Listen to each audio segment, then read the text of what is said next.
Welcome to Philosophy for Sleep, where we explore the minds that shaped our world through gentle stories and soothing ideas.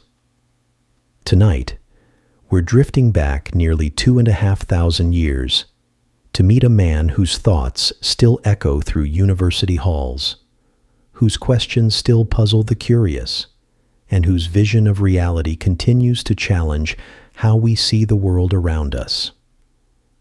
This is the story of Plato, the philosopher who believed that everything we see is just a shadow of something greater. As always, I hope this journey helps you find that peaceful space between wakefulness and dreams. You don't need to remember every detail or take notes. Just let the words wash over you like moonlight through a window. And if this happens to be too interesting and keeps you awake, well, at least you'll have spent time with one of history's most fascinating thinkers. Before we begin our gentle voyage into ancient Athens, I'd love to know where you're listening from tonight. Are you settling into bed in London at 11:30? Or perhaps you're unwinding on a quiet afternoon in Sydney, pretending to work while philosophy fills your headphones? Let me know in the comments. There's something wonderful about imagining our little community of curious minds scattered across the globe, all drawn together by the same ancient questions. Now, get comfortable. Pull that blanket a little higher. You're about to meet a young aristocrat who would become one of the most influential thinkers in human history, a man who saw beyond the surface of things and invited us all to question what we think we know. Our story begins in Athens around 428 BCE, in a world so different from ours that it might seem like a dream. The city was alive with marble columns catching the Mediterranean sun, with merchants calling from busy marketplaces, and with the constant hum of democracy in its earliest, most experimental form. This was the Athens of Pericles, a golden age when art, theater, and philosophy flourished like flowers after rain. Into this remarkable world was born a boy named Aristocles, though history would know him by his nickname, Plato, which some say referred to his broad shoulders, or perhaps his broad forehead. From the very beginning, everything about his life suggested he was destined for greatness, or at least comfort. His family was wealthy, well-connected, and deeply involved in Athenian politics. His stepfather claimed descent from the legendary king Codrus. His mother's family boasted ties to the great lawgiver Solon. This wasn't just any child. This was Athenian aristocracy at its finest. Imagine young Plato growing up in a house filled with marble statues and painted walls, where slaves attended to daily needs, and where dinner conversations might include discussions of war, politics, and the latest philosophical ideas floating through the city. He would have learned to read and write, studied poetry and music, trained in athletics as all well-born Greek boys did. The world was his olive grove, so to speak. But this comfortable world was not as stable as it appeared. Athens was locked in a brutal conflict with Sparta, the Peloponnesian War that would eventually tear apart the Greek world. Even as a child, Plato would have heard the distant sounds of war, seen the long walls that protected Athens from siege, watched as the city's young men marched off to battle, and sometimes never returned. The Athens of Plato's youth was a place of extraordinary intellectual ferment. Philosophers called sophists wandered the streets, offering to teach young men the art of persuasion for a fee. These traveling teachers promised to make the weaker argument stronger, to turn any position into a winning one through clever rhetoric. For ambitious young Athenians hoping to succeed in the democratic assembly, these skills were invaluable. Yet there was something troubling about this approach to knowledge. If any argument could be made to seem true through skillful speaking, What happened to truth itself? If persuasion mattered more than understanding, what became of wisdom? These questions would haunt Plato throughout his life, shaping his philosophy in ways that are still felt today. As Plato grew into young manhood, he likely expected to follow the traditional path of his class. Perhaps he would enter politics, serve in the assembly, maybe even hold high office. His family connections certainly made such a career possible. His education had prepared him for public life. His wealth would have supported the lifestyle of a prominent citizen. But then something happened that changed everything.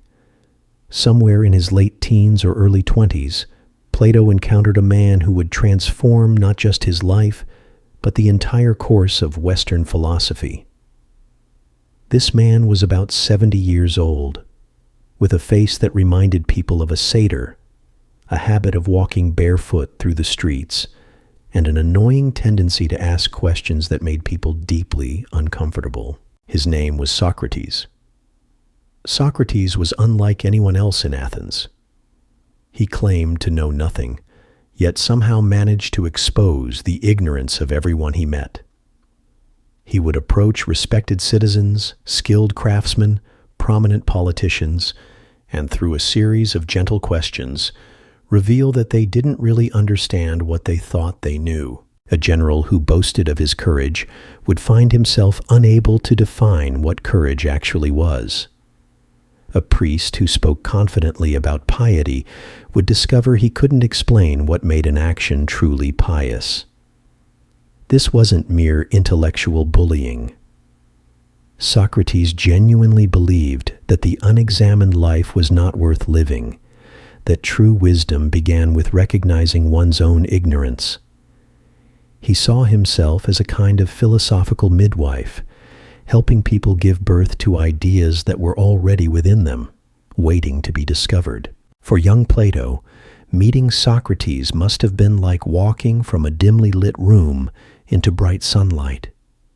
Here was someone who cared more about truth than appearance, more about wisdom than wealth, more about the soul than the body. Here was a man who lived his philosophy rather than simply talking about it. The relationship between Socrates and Plato wasn't just that of teacher and student. It was more like a meeting of minds across generations. Socrates, nearing the end of his life, found in Plato someone capable of understanding and preserving his ideas. Plato, just beginning his philosophical journey, found in Socrates a model of how to live a life devoted to wisdom. Picture them walking together through the streets of Athens, Socrates asking his probing questions while Plato listened and learned. They might pause by the Agora, the great marketplace where democracy was born, discussing justice while merchants haggled over the price of olive oil. They might sit by the gymnasium, watching young men exercise while debating the nature of beauty. They might climb the Acropolis, looking out over the city while exploring questions about truth and knowledge. Under Socrates' influence, Plato's earlier ambitions began to fade. Politics, which had once seemed so important, now appeared to be mostly about persuasion and power, rather than wisdom and truth. The sophists, who had once impressed him with their clever arguments, now seemed to be more concerned with winning debates than seeking understanding. Instead, Plato found himself drawn into a world of ideas. What was justice really? Not just the rules that societies made up, but justice itself, the perfect form of fairness that made all particular, just acts possible. What was beauty? Not just pretty things, but beauty itself, the eternal standard by which all beautiful things could be measured. What was knowledge? Not just true beliefs, but genuine understanding of the way things really are. These weren't just abstract academic questions for Plato. They were deeply personal inquiries that would shape how he lived his life. If there was such a thing as absolute truth, then it was worth spending one's life seeking it. If there were perfect forms of justice and beauty and goodness, then the material world was just a pale reflection of something far more real and important. This philosophical awakening didn't happen in isolation. Plato was part of a circle of young men who gathered around Socrates, all of them fascinated by his methods and inspired by his example. There was Xenophon, who would later write his own accounts of Socratic conversations. There was Critias, Plato's own cousin, who would become one of the notorious 30 tyrants. There was Alcibiades, the brilliant and destructive general who embodied both the promise and the danger of Athenian democracy. These relationships gave Plato a front-row seat to the political dramas of his time. He watched as Athens struggled with the challenges of democratic governance, as demagogues manipulated the assembly, as the city made decisions based on passion rather than wisdom. He saw how easily a democracy could become a mob, how quickly freedom could turn into chaos. But perhaps more importantly, he watched Socrates navigate these troubled waters with unwavering integrity. When the democracy ordered Socrates to participate in the arrest of an innocent man, he refused. When the 30 tyrants, including Plato's own cousin, demanded that he help them persecute their enemies, he again refused. Socrates seemed to have found a moral compass that pointed true regardless of political winds. This consistency came at a cost. Socrates made enemies among both democrats and oligarchs. His constant questioning annoyed those in power. His influence over young aristocrats worried those who feared political subversion. His claims about divine guidance seemed blasphemous to traditional religious authorities. As the years passed, the storm clouds gathered around Socrates. The city had lost the war with Sparta. Democracy had been briefly overthrown by the 30 tyrants, then restored in a mood of suspicion and revenge. People were looking for someone to blame for their troubles, and the strange philosopher who corrupted the youth and questioned the gods made a convenient target. For Plato, these were formative years in the deepest sense. He was learning not just philosophical methods and ideas, but seeing how the pursuit of wisdom could bring both enlightenment and danger. He was discovering that truth and power often stood in opposition to each other, that the philosopher's life was not an easy one. The climax of this education was approaching, though Plato didn't know it yet. In 399 BCE, when Plato was about 28 years old, the unthinkable happened. The city of Athens, the birthplace of democracy and philosophy, put Socrates on trial for his life. The charges against Socrates were serious, though they felt almost absurd to those who knew him well. Corrupting the youth of Athens, introducing new gods, undermining the traditional religious practices that held the city together. These accusations carried the death penalty, and suddenly the philosophical conversations that had seemed so innocent, so purely intellectual, took on a darker significance. Plato watched as his teacher faced these charges with the same calm curiosity he brought to every other question. This wasn't just a legal proceeding for Socrates. It was another opportunity to examine life, to explore the nature of justice, to demonstrate that philosophy wasn't just about clever arguments, but about how one chose to live. The trial itself was a spectacle that revealed everything troubling about Athenian democracy. 500 citizens served as both jury and judge, a crowd that could be swayed by emotion as much as evidence. The prosecutors painted Socrates as a dangerous subversive, a corrupter of young minds, a man who questioned everything sacred and gave nothing back. When Socrates rose to defend himself, he did so in character. Rather than begging for mercy or appealing to the emotions of the jury, he used the trial as an opportunity to explain his life and his mission. He told them about the oracle at Delphi, who had proclaimed him the wisest man in Athens, and how he had spent years trying to understand this puzzling statement by questioning everyone he met. Through these conversations, Socrates explained, he had discovered that others, like himself, didn't really know what they claimed to know. But unlike them, he at least knew that he didn't know. This was his wisdom, this recognition of ignorance, and his mission was to help others achieve the same self-awareness. He compared himself to a gadfly, stinging the lazy horse of Athens into wakefulness. He spoke of following a divine voice that guided his actions, warning him away from wrongdoing. He refused to promise that he would stop philosophizing if they spared his life, saying that the unexamined life was not worth living. For Plato, listening to this defense must have been both inspiring and heartbreaking.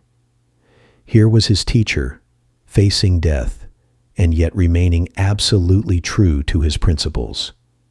No compromise, no clever rhetoric, no attempt to tell the jury what they wanted to hear. Just honest exploration of the deepest questions about how to live. The jury found Socrates guilty by a narrow margin. Under Athenian law, both the prosecution and the defense could propose a penalty, and the jury would choose between them. The prosecutors suggested death.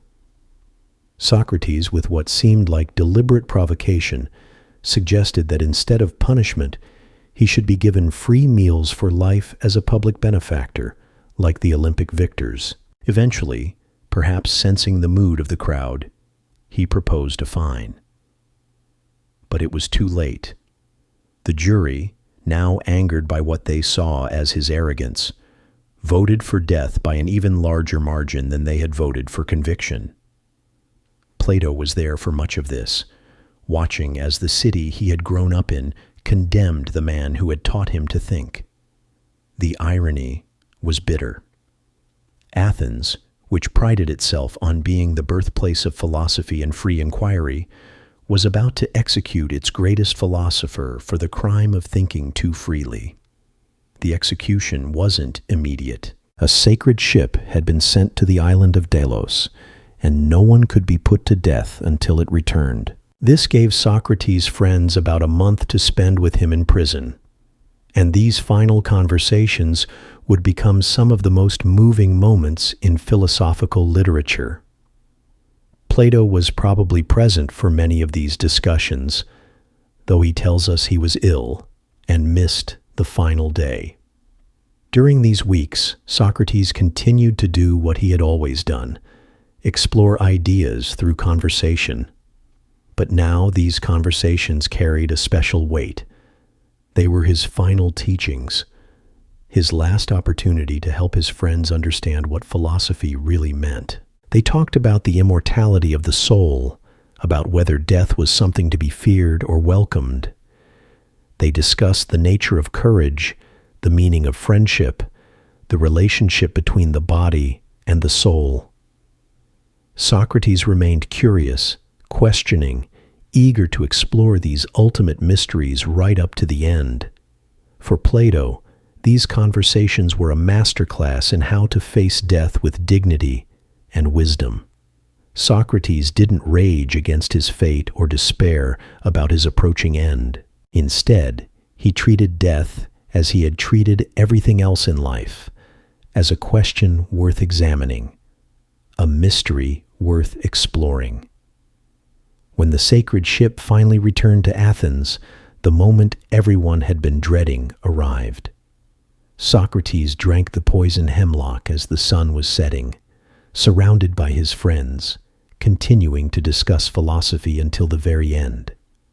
His last words, according to Plato's account, were a reminder to offer a rooster to the god of healing, suggesting that death might be a cure for the illness of life. The impact on Plato was profound and lasting. he had watched the city of his birth murder the wisest and most just man he had ever known. This wasn't just a personal loss, though it certainly was that. It was a revelation about the nature of political power, about the relationship between philosophy and society, about the price that truth-tellers sometimes pay for their honesty. In the immediate aftermath of Socrates' death, Plato left Athens. Along with several other members of the Socratic circle, he sought refuge in nearby Megara, where another philosopher named Euclides offered sanctuary. It was a time for grief, for reflection, for trying to make sense of what had happened. During this period of exile, Plato began to write.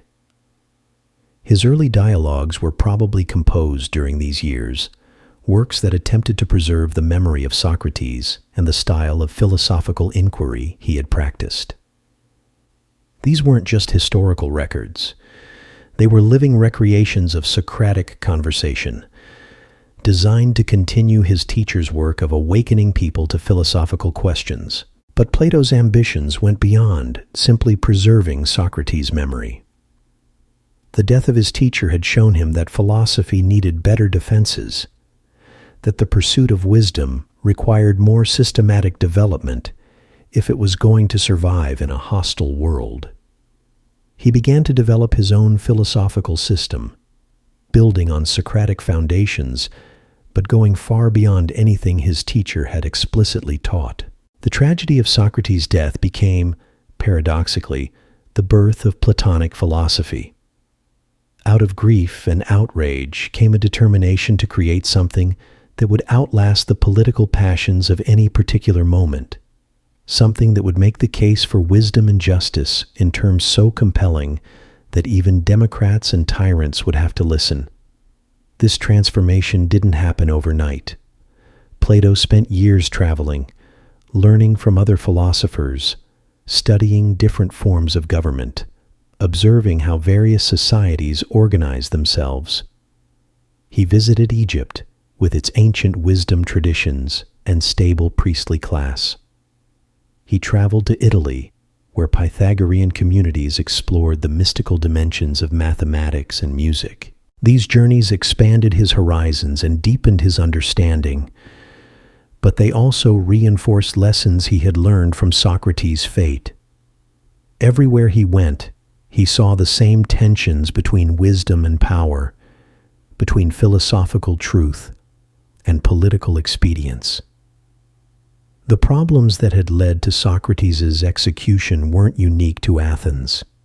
They were universal challenges that any thoughtful society would have to face. Gradually, a vision began to form in Plato's mind. What if there were a way to organize society so that wisdom could flourish without being destroyed by ignorance and prejudice? What if philosophers could find a way to influence political life without being corrupted by it?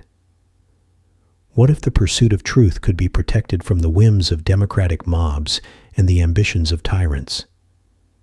These questions would eventually lead to his most famous work, The Republic. But that was still years in the future. For now, he was content to explore ideas through dialogue, to develop his understanding of the relationship between the world of appearances and the world of eternal forms, to work out the implications of Socratic teaching for ethics, politics, and metaphysics. When Plato finally returned to Athens, probably around 387 BCE, he was no longer the young aristocrat who had first encountered Socrates in the marketplace. He was now a mature philosopher in his own right, someone who had thought deeply about the fundamental questions of human existence and had begun to develop his own answers. The Athens that Plato returned to was a city still healing from its wounds. The scars of war and civil strife remained visible in damaged buildings and bitter memories. The democracy had been restored, but it carried the weight of its recent failures. The execution of Socrates hung over the intellectual community like a shadow, a reminder of how quickly philosophical inquiry could become dangerous. Yet Plato didn't return in defeat. He came back with a vision that would change the world of ideas forever. Rather than accepting the existing institutions of learning, he decided to create something entirely new. Around 387 BCE, he established what would become the first university in Western history, a school dedicated to the systematic pursuit of wisdom and truth. He founded this academy in a grove sacred to the hero Academus, just outside the walls of Athens. It was a peaceful place, shaded by olive trees and plane trees, with gardens and walking paths perfect for philosophical conversation. Here, students could escape the noise and distractions of city life and focus entirely on learning. The academy wasn't like the schools we know today. There were no rigid curricula, no standardized tests, no degrees to be earned. Instead, it was a community of scholars united by their love of wisdom and their commitment to rigorous thinking. Students came from across the Greek world and beyond, drawn by Plato's reputation and the promise of genuine philosophical education. The atmosphere was intimate and collaborative. Plato believed that learning happened through dialogue and discussion, not through passive absorption of information. Students were encouraged to question everything, to examine their assumptions, to follow arguments wherever they might lead. The Socratic method lived on, refined and systematized, but still recognizably the same approach to inquiry that had made his teacher famous. Mathematics held a special place in the academy's curriculum. Above the entrance, according to tradition, was inscribed the motto, "Let no one ignorant of geometry enter here." This wasn't mathematical snobbery. Plato saw mathematics as the perfect bridge between the world of sensory experience and the world of eternal forms. Numbers and geometric shapes were pure, unchanging, accessible to reason rather than the senses. When a student studied the properties of a perfect circle, they weren't just learning about round objects they might encounter in daily life. They were approaching the eternal form of circularity itself, that perfect standard by which all round things could be measured. This was training for the soul, preparation for the philosopher's ultimate goal of understanding the form of the good itself. The academy became a kind of laboratory for exploring Plato's developing philosophical system. His theory of forms, which had begun as a response to Socratic questions about definitions, grew into a comprehensive account of reality. Behind every particular thing we encounter in the physical world, Plato argued, stands a perfect, eternal form that makes that thing what it is. This wasn't just abstract metaphysics. It had profound implications for how we should live. If there were perfect forms of justice, beauty, and goodness, then our task as human beings was to align our lives with these eternal standards. The philosopher's job was to turn away from the shadows on the cave wall and look directly at the light of truth. Picture the daily life of the academy during these golden years. Students might begin their day with mathematical exercises, working through geometric proofs, or exploring the mystical properties of numbers. They would move on to discussions of ethics, examining case studies of moral dilemmas, and trying to work out principles that could guide right action. Afternoons might be spent in political philosophy, analyzing different forms of government, and exploring Plato's radical ideas about how society should be organized. Evenings could bring conversations about the nature of the soul, the possibility of life after death, or the relationship between knowledge and reality. Throughout it all, Plato himself served as guide and provocateur, asking the questions that pushed students to think more deeply, challenging comfortable assumptions, modeling the kind of intellectual courage that his teacher Socrates had embodied. He wasn't just transmitting information. He was showing young minds how to think for themselves. The academy attracted some of the finest minds of the ancient world. Aristotle arrived as a 17-year-old student and remained for nearly 20 years, eventually developing philosophical ideas that would rival and sometimes contradict those of his teacher. Mathematicians came to explore the foundations of their discipline. Politicians sought guidance on statecraft. Artists and poets looked for deeper understanding of beauty and creativity. But the academy was more than just a school. It was Plato's answer to the problem that had led to Socrates' death. How could philosophy survive in a world that often seemed hostile to wisdom? By creating an institution dedicated to its preservation and transmission. By training a new generation of philosophers who could carry forward the work of inquiry and understanding. This institutional approach represented a significant departure from the Socratic model.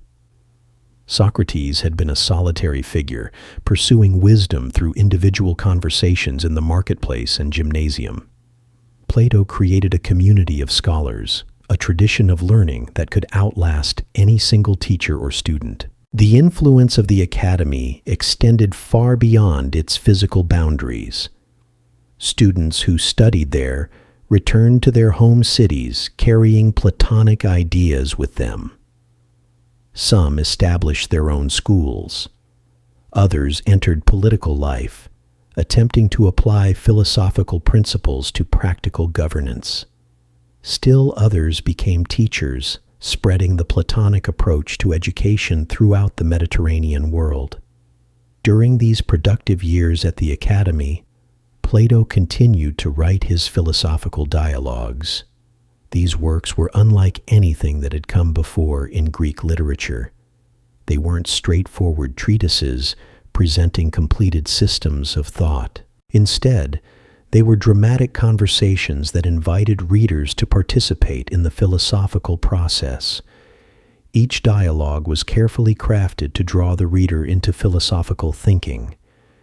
Characters would raise objections, explore blind alleys, sometimes reach tentative conclusions that later dialogues would question or refine. Reading Plato was meant to be an active experience, requiring the same kind of intellectual engagement that took place in the academy's gardens and walkways.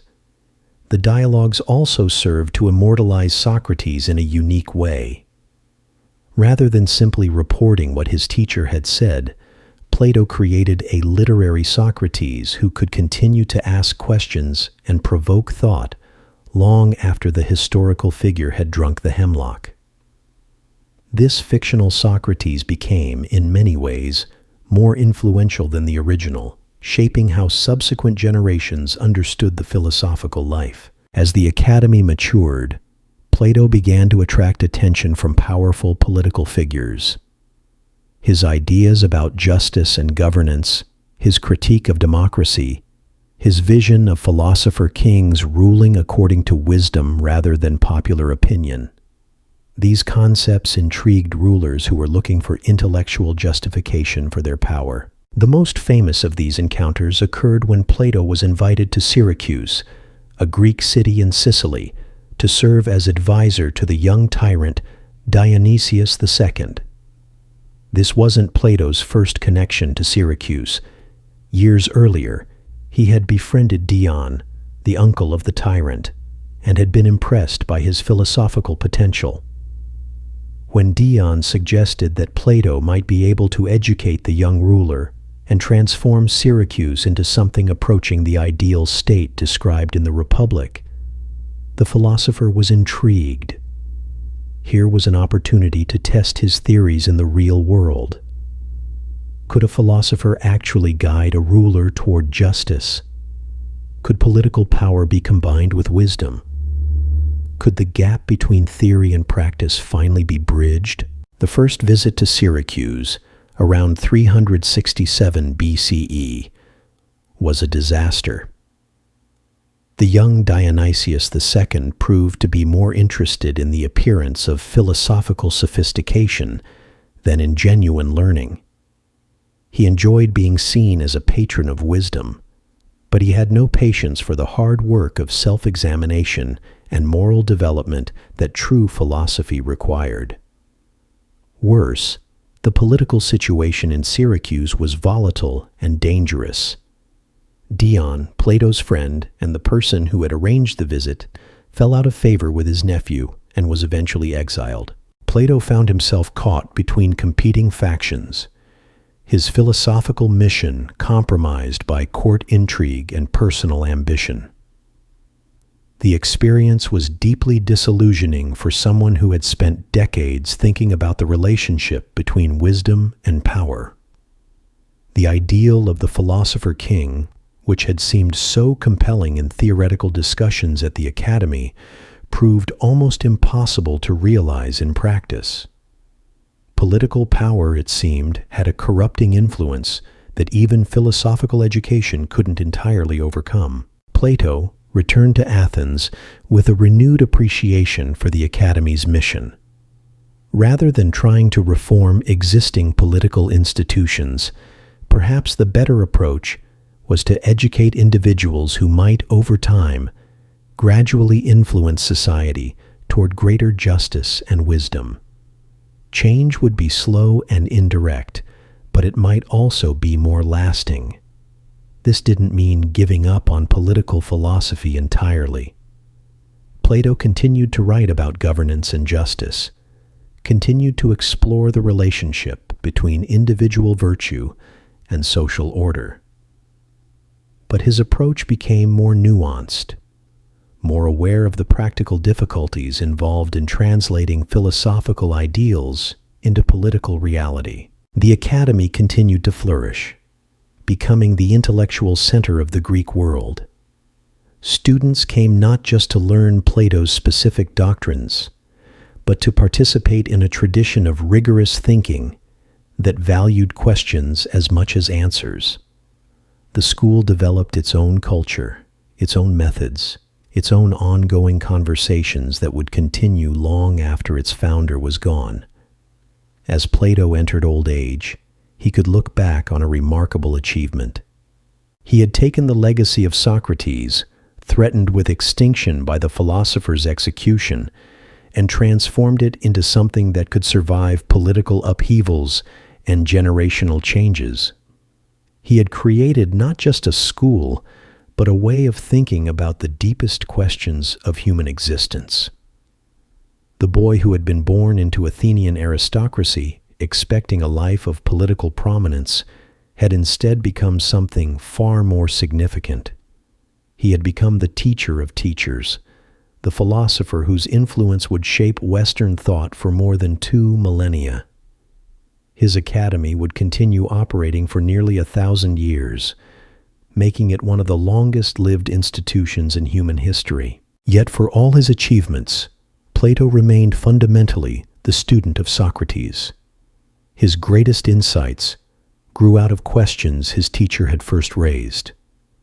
His method of dialogue reflected the conversational approach he had learned in the streets of Athens. His commitment to the examined life honored the example of the man who had died rather than abandon his principles.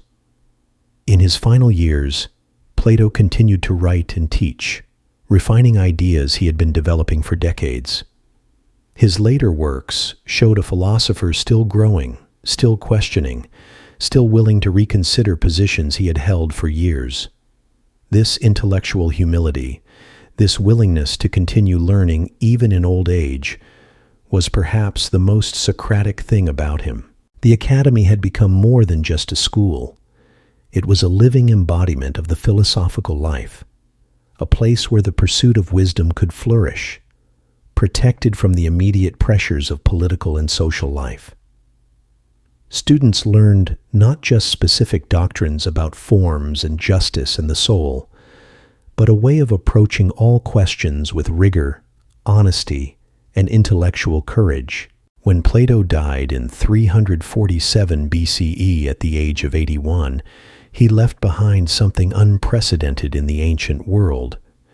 Not just a collection of writings, though his dialogues would influence thinkers for millennia to come. Not just a school, though the academy would outlast empires. He left behind a new way of thinking about thinking itself, a method of inquiry that turned the mind inward to examine its own processes and assumptions. Picture the quiet grove where the academy stood in those final years of Plato's life. The olive trees had grown taller, their branches casting deeper shadows across the paths where generations of students had walked and talked. The geometric diagrams carved into stone tablets had been worn smooth by countless fingers, tracing their perfect lines. The benches where Plato had sat discussing the nature of reality with eager young minds had acquired the patina of age and wisdom. In these twilight years, Plato's thoughts turned increasingly to questions that had haunted him since his youth. What happened to the soul after death? If the forms were eternal and perfect, how exactly did they relate to the imperfect copies we encountered in daily life? Could human beings ever achieve true knowledge, or were we forever limited to mere opinion and belief? These weren't abstract puzzles for an elderly philosopher amusing himself in retirement. They were deeply personal questions that grew out of a lifetime spent trying to understand what it meant to live well. Every conversation with a student, every dialogue he composed, every mathematical proof explored in the Academy's gardens had been preparation for grappling with these ultimate mysteries. The influence of his teacher Socrates remained strong even in these final works. Plato had spent decades trying to understand what Socrates had meant when he claimed to know nothing except his own ignorance. Was this just a clever rhetorical strategy? Or was there something deeper here about the nature of human knowledge? Perhaps true wisdom lay not in accumulating facts, but in developing a certain quality of attention, a way of seeing that could penetrate beyond appearances to underlying reality. This insight shaped Plato's approach to education in profound ways. Students at the academy weren't simply memorizing philosophical doctrines or learning to recite arguments. They were developing what we might call philosophical vision, the ability to see patterns and connections that remained invisible to ordinary perception. It was like learning to read a language that was written in the structure of reality itself. The mathematical emphasis in the curriculum wasn't arbitrary decoration. When students worked through geometric proofs, they were training their minds to move from particular examples to universal truths. A specific triangle drawn in sand would wash away with the next tide, but the eternal relationships between angles and sides that it exemplified would remain forever. This movement from the temporary to the permanent, from the particular to the universal, was at the heart of philosophical thinking. But mathematics was only the beginning. Students learned to apply this same kind of vision to questions of ethics and politics. Behind every act of courage they encountered was the form of courage itself, that perfect standard that made brave actions recognizable as brave.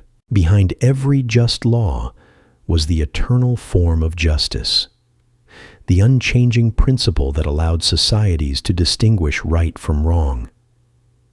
This wasn't merely an intellectual exercise. Plato believed that learning to see these eternal forms was the key to living well. When we acted justly, we were participating in justice itself. When we created something beautiful, we were reflecting the eternal form of beauty. When we pursued knowledge, we were moving closer to the ultimate source of all truth and goodness. The academy became a kind of laboratory for testing these ideas in practice. How did one actually go about turning the soul's attention away from the world of shadows and toward the light of truth? What exercises and practices could help students develop philosophical vision? How could teachers guide learners without simply imposing their own opinions? Plato developed what we might call a pedagogy of questioning. Rather than lecturing students about the nature of justice or beauty, he encouraged them to examine their own experiences and assumptions. A student might begin by thinking they understood what courage meant, only to discover through careful questioning that their definition fell apart under scrutiny. This wasn't a failure, but a success, the first step toward genuine understanding. The process was often uncomfortable. Students who arrived at the academy confident in their knowledge found themselves reduced to confusion and perplexity. This was intentional. Plato believed that learning began with the recognition of one's own ignorance, just as Socrates had taught. Only when students realized how little they truly knew would they be motivated to undertake the difficult work of genuine inquiry. This approach attracted some students and repelled others. Those who came seeking easy answers or quick intellectual gratification often left disappointed. But those who were genuinely committed to the pursuit of wisdom found in the academy a community unlike any other in the ancient world. Here was a place where questions mattered more than answers, where the journey of inquiry was valued more than the destination of certainty. The daily rhythm of life at the academy reflected these priorities. Mornings might begin with silent contemplation, students spending time alone with their thoughts before engaging in dialogue with others. The afternoon hours were often devoted to mathematical studies, training the mind in the kind of precise reasoning that philosophical inquiry required. Evenings brought the famous symposiums, dinner conversations where ideas flowed as freely as wine. These symposiums weren't casual social gatherings. They were carefully structured explorations of philosophical themes, with Plato often serving as a gentle guide who helped keep discussions focused and productive. Students learned not just to think clearly, but to communicate their ideas persuasively, to listen carefully to others, to build on insights while remaining open to correction. The atmosphere was simultaneously serious and playful. Plato understood that learning happened best when students were engaged and interested, when the pursuit of wisdom felt like an adventure rather than a chore. He used humor, storytelling, and dramatic dialogue to make abstract ideas come alive. Philosophy wasn't dry academic work, but a living practice that touched every aspect of human experience.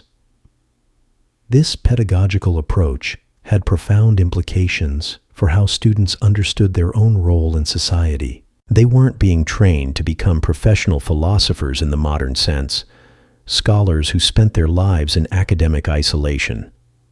Instead, they were being prepared to carry philosophical insights into whatever careers and roles awaited them in the wider world. Some would become teachers themselves, establishing schools in distant cities, and spreading the Platonic approach to education. Others would enter political life, attempting to apply philosophical principles to the practical challenges of governance. Still others would become poets, artists, or mathematicians, bringing philosophical depth to their creative work. But regardless of their specific careers, all academy graduates carried with them a distinctive way of seeing and thinking. They had learned to question assumptions that others took for granted.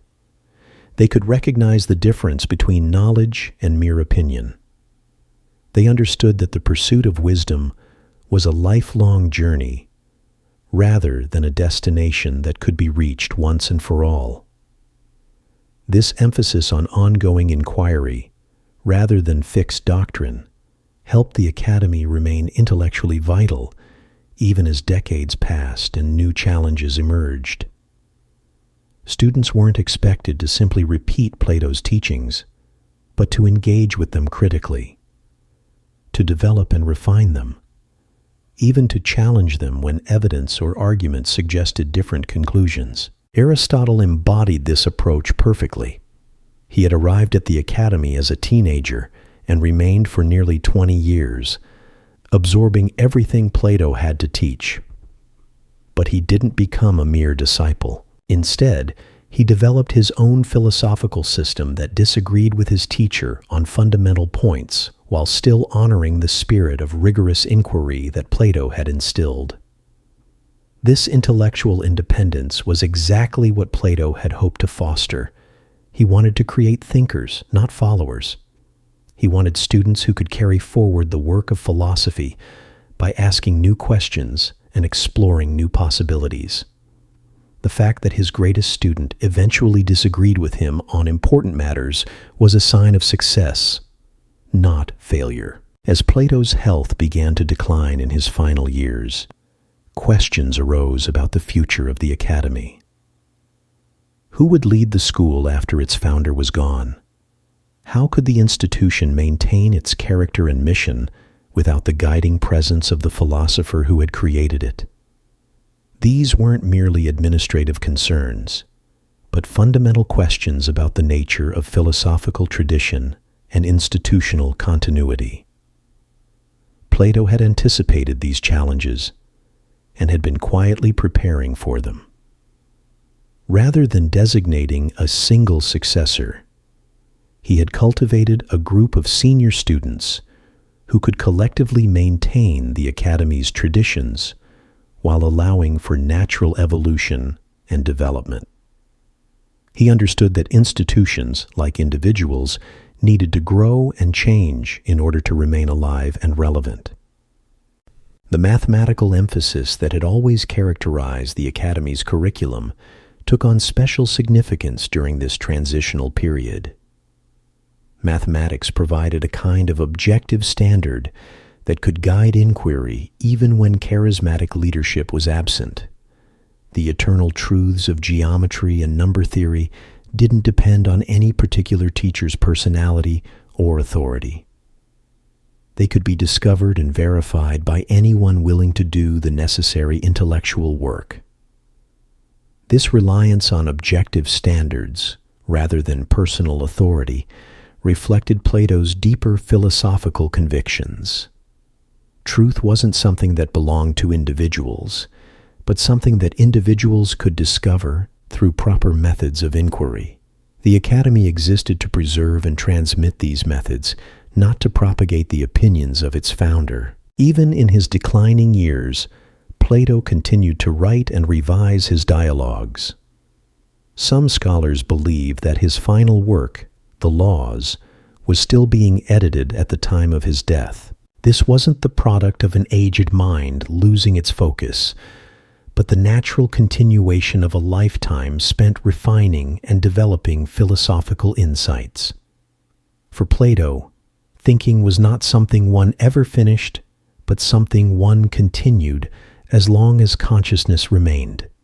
The Laws represented in many ways a return to the practical political concerns that had first drawn Plato to philosophy. Unlike the idealistic vision of the Republic, this final work grappled with the messy realities of actual governance. How could real societies, populated by imperfect human beings, be organized to promote virtue and justice? What kinds of institutions and practices could help citizens develop better character? These questions brought Plato full circle to the concerns that had motivated his philosophical journey from the beginning. The execution of Socrates had shown him that societies could make terrible mistakes when passion overcame reason. The academy had been his attempt to create a space where reason could flourish, protected from political pressures. Now, in his final work, he was exploring how the insights developed in that protected space might be applied to the broader challenges of social organization. The process of writing the Laws also revealed something important about Plato's understanding of his own philosophical development. He didn't see his earlier works as mistakes to be corrected, but as stages in an ongoing inquiry. Each dialogue had explored certain questions and possibilities. New circumstances and deeper reflection suggested new questions and new possibilities. This was how philosophical understanding naturally developed, not through the accumulation of fixed truths, but through the continuing refinement of inquiry itself. This organic view of philosophical development had important implications for how Plato understood the relationship between teacher and student. He wasn't trying to create copies of himself, but to help others develop their own capacity for philosophical thinking. Each student would necessarily follow their own path, asking questions that reflected their particular interests and circumstances. The academy provided training and methods of inquiry, not predetermined conclusions. As word of Plato's declining health spread throughout the Greek world, former students began to arrive in Athens for what many suspected would be final conversations with their teacher. These gatherings had a special poignancy. Here were men who had been shaped by their years at the academy, who had gone on to distinguished careers in various fields, returning to honor the teacher who had helped them see the world with new eyes. The conversations during these final months reportedly focused not on abstract metaphysical questions, but on practical matters of how to live well in an uncertain world. Plato had spent decades exploring the theoretical foundations of ethics and politics. Now, facing the ultimate questions that every human being must confront, he turned his attention to how philosophical insights could provide guidance and comfort in the face of mortality. These discussions weren't morbid or despairing. Plato faced the approach of death with the same intellectual curiosity he had brought to every other question. If the soul was indeed immortal, as he had argued in several dialogues, then death was simply a transition to a different mode of existence. If consciousness survived the body's dissolution, then learning and inquiry might continue in forms we could barely imagine. This wasn't wishful thinking, but careful reasoning, based on premises Plato had developed over many years of reflection. The soul's ability to grasp eternal truths suggested that it participated in the eternal realm in ways that the physical body could not. Mathematical insights, moral intuitions, aesthetic experiences, all pointed toward a dimension of human existence that transcended material limitations. Whether these arguments were sound was a question that each person would have to answer for themselves. What mattered was that Plato had shown how such questions could be approached with intellectual rigor rather than mere hope or fear. Even in facing death, the philosophical life offered resources that were unavailable to those who had never learned to think systematically about ultimate questions. The academy's influence during Plato's final years extended far beyond its physical boundaries. Former students established similar schools in other cities, adapting Platonic methods to local conditions and concerns. The dialogue form that Plato had perfected became a widely imitated literary genre, allowing writers to explore complex ideas through dramatic conversation. Mathematical education throughout the Greek world began to incorporate the geometric emphasis that had characterized academy training. Perhaps most importantly, the basic idea of systematic philosophical education began to take root in cultures that had previously relied on traditional wisdom and religious authority. The notion that young people could be trained to think critically about fundamental questions, that reason could be cultivated through practice and discipline, that wisdom was something that could be pursued rather than simply inherited. These ideas would eventually transform educational practices throughout the Mediterranean world and beyond. In his final years, Plato spent long afternoons walking through the Academy's gardens, often pausing beneath the ancient olive trees that had witnessed decades of philosophical conversation. His steps were slower now, his once broad shoulders slightly bent with age, but his eyes retained the same piercing curiosity that had first drawn students from across the Mediterranean world. The man who had once been called the divine Plato by his admirers seemed almost translucent in the golden Athenian light, as if the eternal forms he had spent his life contemplating were beginning to show through his aging flesh. The Academy had become something unprecedented in human history. What had begun as an experiment in philosophical education had evolved into a living institution that would outlast empires and reshape the very foundations of Western thought. Students continued to arrive from distant lands, drawn not just by Plato's reputation, but by stories of a place where the mind could be trained to see beyond the surface of things, where questions were valued more than quick answers, where the pursuit of wisdom was treated as the highest calling of human existence. These final students found a different Plato than those who had studied with him in earlier decades. The passionate young aristocrat who had been transformed by his encounter with Socrates had matured into something approaching a sage. His questions had grown gentler but more penetrating.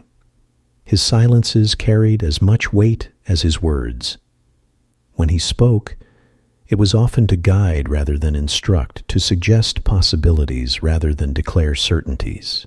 The daily rhythm of the Academy had settled into patterns that would persist long after its founder's death. Morning discussions began with mathematical exercises that trained students to move from particular examples to universal principles. A triangle drawn in sand might wash away, but the eternal relationships it embodied would endure forever. This movement from the temporary to the permanent, from appearance to reality, became second nature to those who spent years within the Academy's walls. Afternoons brought explorations of ethical questions that had no easy answers. What made an action truly courageous rather than merely reckless? How could one distinguish genuine justice from the arbitrary preferences of those in power? These weren't abstract puzzles, but urgent practical questions that every citizen would face in their daily lives. Students learned to examine their own assumptions, to follow arguments wherever they led, to remain comfortable with uncertainty when certainty was impossible. The famous symposiums continued, those evening gatherings where ideas flowed as freely as wine and conversation stretched deep into the night. Plato had perfected the art of guiding these discussions without dominating them, asking the precise question that would illuminate a hidden assumption or reveal an unexpected connection. His presence was like that of a skilled conductor who could draw beautiful music from an orchestra while remaining almost invisible to the audience. During these twilight years, Plato's thoughts turned increasingly to questions about the relationship between the individual soul and the cosmic order. If human beings were indeed capable of grasping eternal truths, what did this suggest about their ultimate destiny? The mathematical insights that came so naturally to trained minds seemed to point toward a realm of perfect order underlying the apparent chaos of material existence. Perhaps death was not an ending, but a homecoming, a return to the source from which the soul had originally emerged. These weren't idle speculations, but careful explorations based on premises Plato had been developing throughout his philosophical career. The theory of forms, which had begun as a solution to questions about definitions and knowledge, had evolved into a comprehensive vision of reality. Behind every particular thing stood its perfect archetype, the eternal standard that made recognition and understanding possible.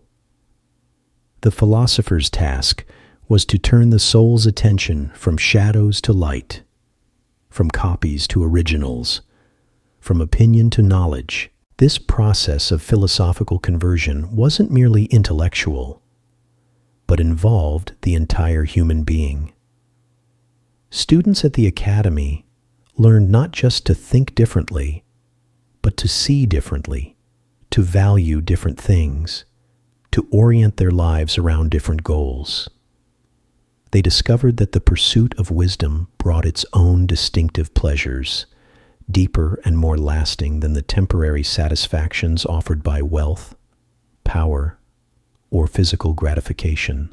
The transformation was often profound and sometimes difficult. Young aristocrats who arrived expecting to add philosophical sophistication to their collection of social accomplishments found themselves questioning everything they had previously taken for granted. The comfortable certainties of conventional opinion dissolved under the pressure of careful examination, leaving students temporarily disoriented, but ultimately more capable of genuine understanding. This intellectual upheaval was intentional and necessary. Plato had learned from Socrates that genuine learning began with the recognition of one's own ignorance. Only when students realized how little they truly knew would they be motivated to undertake the difficult work of philosophical inquiry. The academy provided a safe space for this kind of intellectual crisis, a community where confusion was recognized as the first step toward wisdom rather than a sign of failure. The influence of this educational approach extended far beyond the academy's immediate graduates. Students who had learned to question assumptions and follow arguments returned to their home cities, carrying new ways of thinking about old problems. Some became teachers themselves, establishing schools that adapted Platonic methods to local conditions. Others entered political life, attempting to apply philosophical principles to practical governance. Still, others became poets or artists, bringing deeper insight to their creative work. But perhaps the most significant impact was less visible and more gradual. The basic idea that human beings could be trained to think more clearly about fundamental questions began to take root throughout the Greek world and beyond. Traditional authorities found their pronouncements subjected to new kinds of scrutiny. Religious beliefs, political arrangements, social customs all came under examination by minds trained in the academy's methods of inquiry. This wasn't revolution in the violent sense, but it was transformation nonetheless. The assumption that wisdom belonged only to the elderly or the divinely inspired gave way to the recognition that philosophical insight could be cultivated through proper education and disciplined practice. Young people discovered that they didn't have to accept inherited opinions simply because they were traditional. They could examine these beliefs, test them against experience and argument, and develop their own understanding. Plato watched these developments with quiet satisfaction. The seed that Socrates had planted in the marketplace of Athens had grown into something that could survive political upheavals and generational changes. Philosophy had found institutional form without losing its essential spirit of free inquiry. The academy had become what he had always envisioned, a place where the love of wisdom could flourish, protected from immediate practical pressures, but still connected to the broader concerns of human life. As his physical strength continued to decline, Plato spent more time in contemplation and less in active teaching. But even these quiet moments were philosophical in character. He used his own experience of aging and approaching death as material for reflection, examining what it meant to face the unknown with courage and intellectual honesty. The questions that had driven his philosophical career took on new urgency and poignancy when viewed from the perspective of mortality. The Academy's library had grown into one of the finest collections in the ancient world, containing not just Plato's own writings, but works by students, visiting scholars, and even philosophical opponents. This accumulation of texts represented something new in human culture, a systematic attempt to preserve and organize knowledge for future generations. Books were no longer just isolated works by individual authors, but parts of an ongoing conversation that stretched across time and geography. Students learned to read these texts not as authorities to be memorized, but as contributions to discussions they themselves could join. A dialogue by Plato might raise certain questions and explore particular possibilities, but readers were expected to think critically about the arguments, to consider objections, to develop their own positions. This active engagement with written philosophy paralleled the live conversations that continued to characterize Academy life. The mathematical emphasis that had always distinguished the Academy took on special significance during Plato's final years. Mathematics provided a kind of objective standard that could guide inquiry even when charismatic leadership was absent. Geometric truths didn't depend on any particular teacher's personality or authority. They could be discovered and verified by anyone willing to do the necessary intellectual work. This reliability made mathematics an ideal foundation for philosophical education. But mathematics was more than just a pedagogical tool. Plato saw in mathematical reasoning a model for all genuine knowledge. When geometers proved that the angles of a triangle always summed to 180 degrees, they weren't just describing particular triangles, but grasping an eternal truth about triangularity itself. This movement from specific instances to universal principles was exactly what philosophers needed to accomplish in their investigations of justice, beauty, and goodness. The Academy's reputation for mathematical excellence attracted some of the finest minds of the ancient world.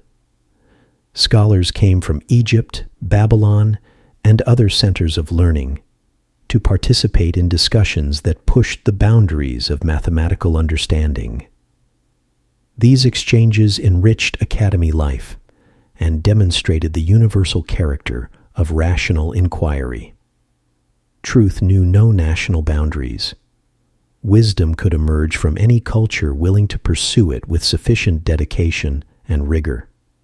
During these productive years, several of Plato's most mature students began to develop their own distinctive philosophical positions. This intellectual independence was exactly what Plato had hoped to foster. He wanted to create thinkers, not mere disciples. The fact that his students eventually disagreed with him on important matters was a sign of success rather than failure. Philosophy advanced through respectful disagreement and continuing dialogue, not through the preservation of fixed doctrine. Aristotle embodied this principle perfectly. Now in his 30s, and recognized as one of the Academy's most brilliant members, he had begun to question fundamental aspects of Platonic teaching. His investigations of the natural world suggested that forms might not exist in a separate realm, but might instead be inherent in particular things. His studies of logic and language revealed complexities that didn't fit neatly into Platonic frameworks. Yet these disagreements were pursued in a spirit of genuine inquiry that honored the best traditions of Academy discussion. Plato watched these developments with the pride of a teacher whose students had surpassed his expectations. Philosophy was not a finished system to be handed down unchanged from generation to generation. It was a living practice that grew and developed as new minds engaged with perennial questions from fresh perspectives. The Academy existed to nurture this ongoing conversation, not to enforce conformity to predetermined conclusions.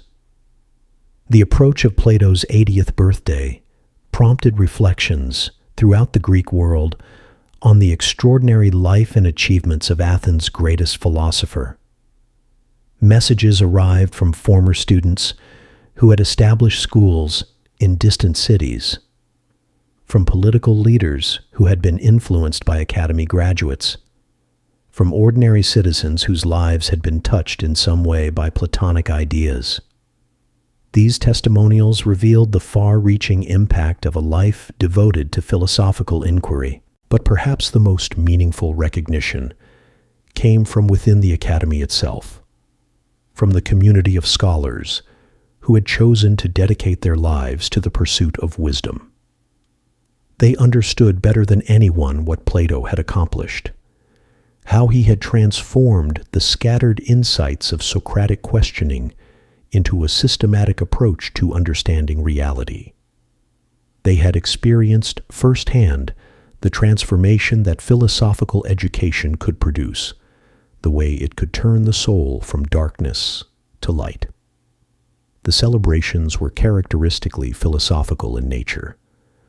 Rather than simple festivities, they took the form of extended discussions about the nature of time, memory, and human achievement.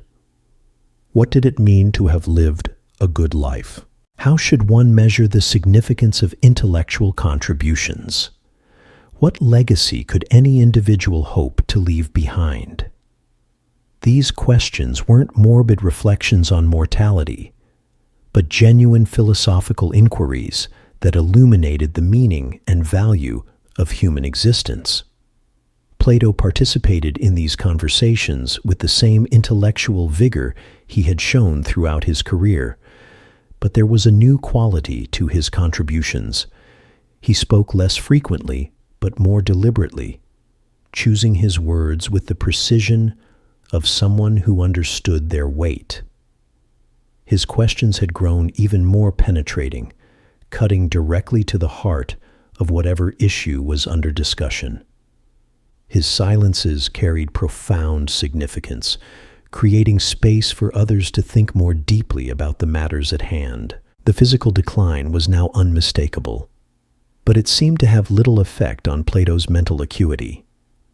If anything, his approaching death appeared to have sharpened his philosophical focus. Questions about the soul's immortality, the relationship between mind and body, the possibility of knowledge beyond sensory experience, these topics took on new urgency and depth. He explored them not with detached curiosity, but with the engaged attention of someone facing ultimate questions firsthand. Students who had known Plato for years noticed subtle changes in his teaching style during this period. He relied more heavily on questioning and less on direct exposition, drawing out insights from his listeners rather than presenting completed arguments. This wasn't a sign of failing powers, but a refinement of pedagogical technique. He had learned that the most important philosophical insights couldn't simply be transmitted from teacher to student, but had to be discovered through personal intellectual effort. The academy's daily routines continued much as they always had, but everyone was aware that they were witnessing the final chapters of an extraordinary philosophical career. Morning mathematical exercises retained their precision and rigor. Afternoon ethical discussions maintained their probing intensity. Evening symposiums preserved their atmosphere of friendly but serious intellectual exchange. Yet all these activities were now colored by the knowledge that the man who had created this unique institution would not be present to guide it much longer. Plato himself seemed remarkably serene about his approaching death. He had spent decades arguing that the soul was immortal, that death was merely a transition from one mode of existence to another. Now he had the opportunity to test these convictions against the ultimate reality. Rather than retreating from philosophical inquiry, he pressed forward with even greater intensity, as if eager to resolve as many questions as possible before time ran out. The conversations during these final months took on an almost mystical quality. Students would gather in small groups around Plato as he sat beneath his favorite olive tree, its ancient branches creating patterns of light and shadow that seemed to dance with his words. He spoke often of the philosopher's journey, comparing it to the gradual awakening of someone who had spent their entire life in a cave, mistaking shadows on the wall for reality itself. This wasn't mere metaphor for Plato. He genuinely believed that most human beings lived in a kind of intellectual twilight, accepting appearances as truth, never questioning the assumptions that shaped their understanding. The academy existed to guide selected souls toward the light of genuine knowledge, to help them recognize the eternal patterns that gave meaning and structure to the chaotic flux of everyday experience. The process was necessarily slow and often painful. Students who had arrived confident in their knowledge discovered that they understood far less than they had imagined. Basic concepts that seemed perfectly clear in ordinary conversation revealed themselves to be hopelessly confused when subjected to rigorous examination. What seemed like progress often turned out to be the beginning of deeper confusion. But this intellectual humiliation wasn't cruelty. It was preparation for genuine learning. Only when the mind recognized its own limitations could it begin the difficult work of philosophical inquiry. Only when comfortable certainties had been stripped away could authentic understanding begin to emerge. The Academy's motto might well have been the Socratic principle, that wisdom began with knowing that one knew nothing. Plato had refined this approach over decades of teaching, developing methods that could guide students through the necessary stages of philosophical development without overwhelming them entirely. He learned to read the subtle signs of intellectual readiness, knowing when to press forward with challenging questions and when to allow time for reflection and integration. The art lay in creating just enough confusion to motivate serious inquiry without causing complete despair. Students needed to feel the excitement of discovery, the joy that came from glimpsing eternal truths through the fog of ordinary opinion. They needed to experience what Plato called the pleasure of learning, that distinctive satisfaction that accompanied genuine understanding. This pedagogical sensitivity extended to Plato's written works as well. His dialogues were carefully crafted to reproduce the experience of philosophical conversation, complete with false starts, unexpected turns, and moments of genuine insight. Readers weren't passive recipients of information, but active participants in an ongoing process of inquiry. They had to work for their understanding, just as academy students did. The dialogue form also allowed Plato to explore multiple perspectives on complex questions without committing himself to any single position. Characters in his philosophical dramas could pursue certain lines of argument to their logical conclusions, revealing both strengths and weaknesses in various approaches to fundamental problems. This intellectual flexibility kept Could Any Thinker Hope to Leave Behind? How to speak more frequently about the nature of philosophical legacy. What the conversations alive and relevant across generations of readers. As winter approached in what would be Plato's final year, he began should intellectual achievements be measured. These weren't abstract questions, but deeply personal concerns for someone who had devoted his entire adult life to the pursuit and transmission of wisdom. The Academy provided one kind of answer. Here was an institution that could preserve and develop philosophical insights long after its founder had departed. Students trained in Platonic methods would carry those approaches to new situations and problems, adapting them as circumstances required, but maintaining the essential spirit of rigorous inquiry. The written dialogues offered another form of continuity. These literary works captured something essential about the Socratic approach to philosophy, making it available to readers who had never encountered Socrates or Plato in person. Future generations could participate in conversations that had begun in the streets of Athens centuries earlier. But perhaps the most important legacy was less tangible and more profound. Plato had demonstrated that human beings could live lives devoted entirely to the pursuit of truth and wisdom. He had shown that such lives were not only possible, but deeply fulfilling, offering satisfactions that more conventional forms of success could never match. The example was as important as any specific philosophical doctrine. Young people throughout the ancient world could see in Plato's career a model of what human existence might become when properly oriented toward eternal values. They could imagine themselves following similar paths, dedicating their energies to questions that transcended immediate practical concerns. This wasn't escapism or withdrawal from social responsibility. Plato had always insisted that genuine philosophers must eventually return to the world of ordinary human affairs, bringing the insights gained through contemplation to bear on practical problems. The Academy trained future leaders and teachers, not isolated scholars interested only in abstract speculation. The tension between philosophical contemplation and practical engagement had shaped Plato's entire career. His early political ambitions had been frustrated by the corruption he witnessed in Athenian democracy. His later attempts to influence political developments in Syracuse had ended in disappointment and danger. Yet he never abandoned the hope that wisdom might somehow find expression in just social arrangements. This hope informed his most ambitious written work, The Republic, with its vision of philosopher kings ruling according to rational principles rather than popular opinion or personal ambition.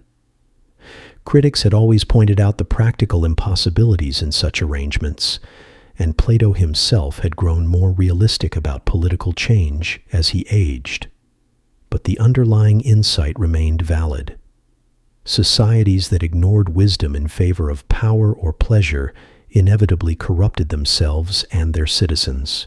The Academy represented a more modest, but perhaps more sustainable approach to social reform. Rather than trying to transform entire political systems overnight, philosophical education could gradually influence individuals who would carry new insights into whatever roles they eventually assumed. Change would be slow and indirect, but it might also be more lasting. This long-term perspective had shaped the Academy's curriculum and culture from the beginning. Students weren't being trained for immediate practical success, but for lifelong engagement with fundamental questions. They learned habits of mind that would serve them well in whatever circumstances they encountered, whether as teachers, politicians, merchants, or artists. And so our gentle journey through ancient Athens comes to its natural rest. We've walked beside a young aristocrat who became philosophy's greatest architect, watched as he transformed his teacher's questions into an eternal conversation that continues even now. Plato showed us that wisdom isn't a destination, but a way of traveling, that the most important questions are often the ones that keep us peacefully awake at night, wondering. Whether you're drifting towards sleep or finding yourself more curious than when we began, remember that somewhere in the quiet spaces between thoughts, the same ancient mysteries that captivated Plato are still waiting to be explored. Sweet dreams, fellow philosophers.